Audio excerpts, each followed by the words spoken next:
We'll start, and if anybody... talk us through your match and your thoughts. What do you think helped you today on court?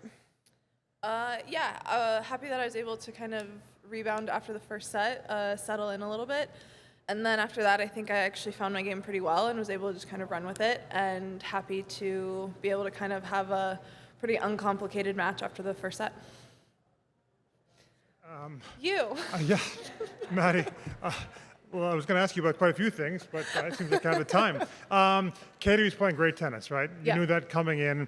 So what were you expecting, and did she do anything that surprised you?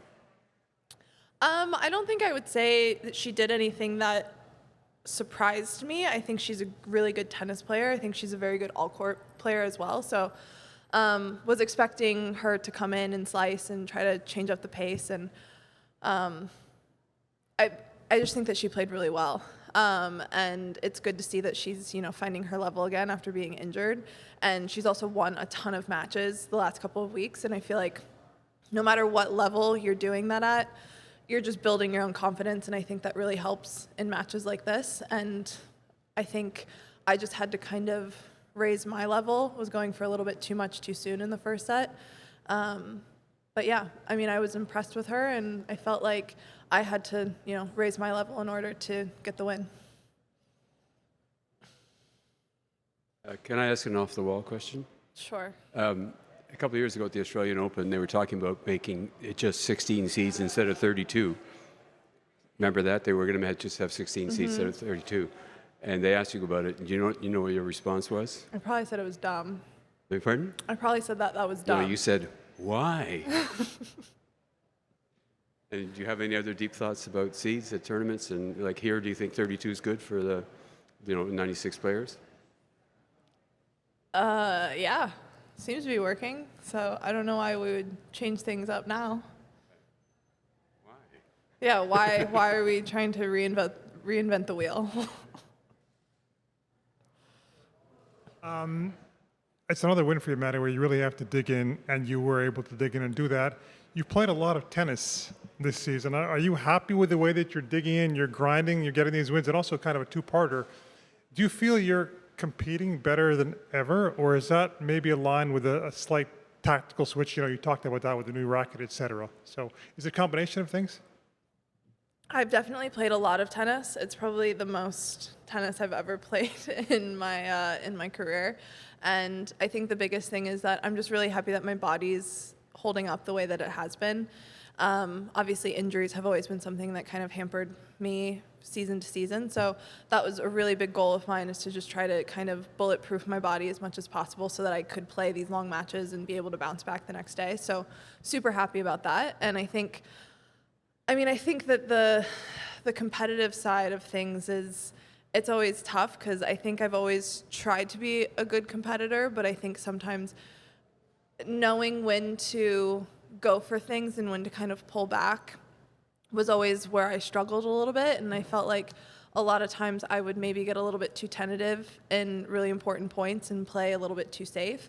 But I definitely have a lot more confidence now, especially switching rackets, that I just have a little bit more control and I can do the things that I want to do a little bit easier. So I feel like there's probably a few things that have helped influence just being able to stay kind of gritty through these matches. How different are you, Maddie, compared to, as a person, compared to when you made the final here 9 years ago? Very different. I sometimes laugh because, what is it? They say when you're like 25, your frontal lobe fully forms. And I feel like a completely different person from 5 years ago, from 10 years ago. And I think for me in my kind of career, I think a lot of things have had to happen the way that they did, just for me to kind of be who I am at this point. And I'm really proud of everything that I've accomplished, but I think that I don't know if I would have been able to achieve kind of some of the things that I have been had I not gone through some of the struggles earlier, as much as I wish that I could have just bypassed them. So I just feel like I'm a very different person, and I feel like year to year on this tour, you're constantly relearning things and new pressures come up and you have to learn how to navigate them. And I think what's so special, I think, to tennis is that each year looks very different. Speaking of learning things, you haven't played all that great in terms of Toronto, right? Do you know, why do you play so well? Is it the conditions? We know the conditions are different, Montreal, Toronto. Is the conditions? Is it something else? Is it something about the city, the feel that you get playing in a somewhat European city, even though we know Cincy's on the way, which you love? I'm not really sure why I've always tended to do better in Montreal.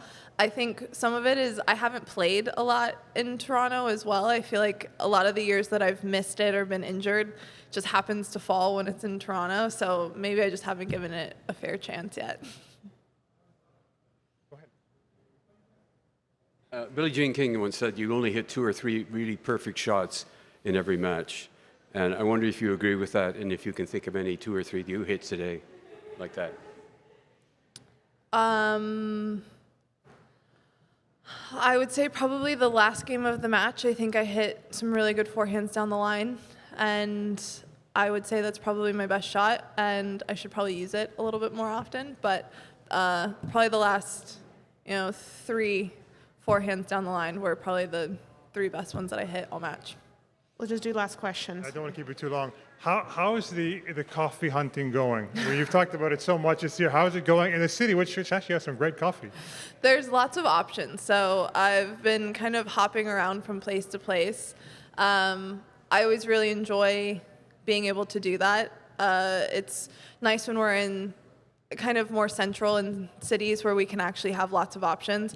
I'm quite picky myself because I personally think I make pretty good coffee at home. So my standard's pretty high, but I've had some good coffee so far. Follow-up last thing.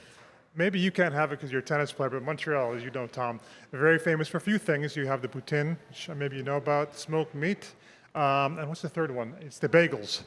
So any of that? I've had 2 of the 3. Which ones have you had? I've had the smoked meat and I've had the bagels. Okay. Personally, I still take a New York bagel. Sorry, they're a little sweet for me. Prefer the saltier New York bagels, but the smoked meat was great. Thank you. Thank you. Thank you.